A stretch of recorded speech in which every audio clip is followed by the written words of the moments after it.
আল্লাহ রাব্বুল আলামিন জানায়া দেন, প্রথমবার সিংহায় ফুৎকারের পর আসমান জমিনের মাঝে যা কিছু আছে আল্লাহ তাআলা যেগুলো চান সেগুলো ছাড়া সব কিছু অজ্ঞান হয়ে যাবে।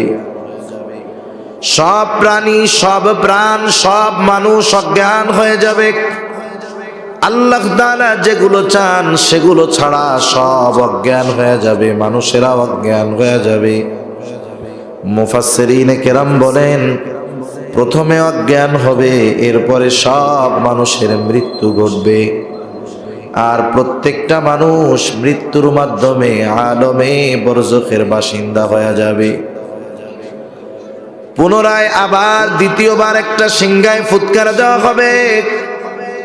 তবে প্রথমবার সিংহায় ফুৎকারের কত সময় পর, কত কাল পর দ্বিতীয়বার সিংহায় ফুৎকার দেওয়া হবে, এর সুনির্দিষ্ট সময়ের কথা জানা যায় না। তবে হযরত আবু হুরায়রা রাদিয়াল্লাহু তাআলা আনহু থেকে একটা হাদিস আসছে।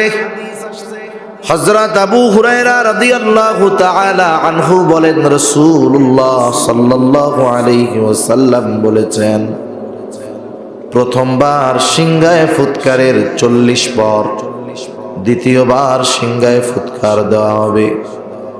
জিজ্ঞাসা করা হলো, ও আবু হুরায়রা, 40 পর বলতে কি 40 দিন পর নাকি? তিনি বললেন না।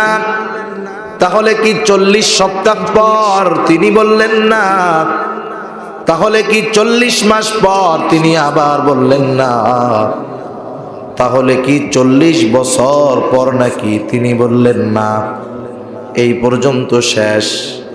এরপরে যদি নতুন প্রশ্ন করা হতো, প্রশ্নটা হতো, আবু হুরায়রা, তাহলে কি প্রথমবার সিংহায় ফুৎকারের 40,000 বছর পর দ্বিতীয়বার সিংহায় ফুৎকার দেওয়া হবে নাকি?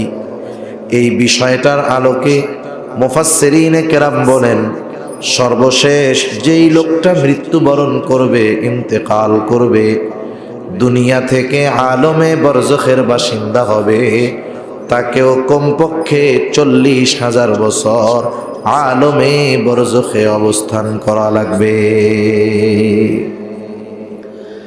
তাহলে দুনিয়া থেকে ইন্তেকালের পর আলমে বরজখে আমাদের থাকতে হবে। সেখানে সবচাইতে কম সময় যেই লোকটা থাকবে তাও 40,000 বছর। আল্লাহ তাআলার আদেশে ইসরাফিল আলাইহিস সালাম পুনরায় আবার সিংহায় ফুৎকার দিবে।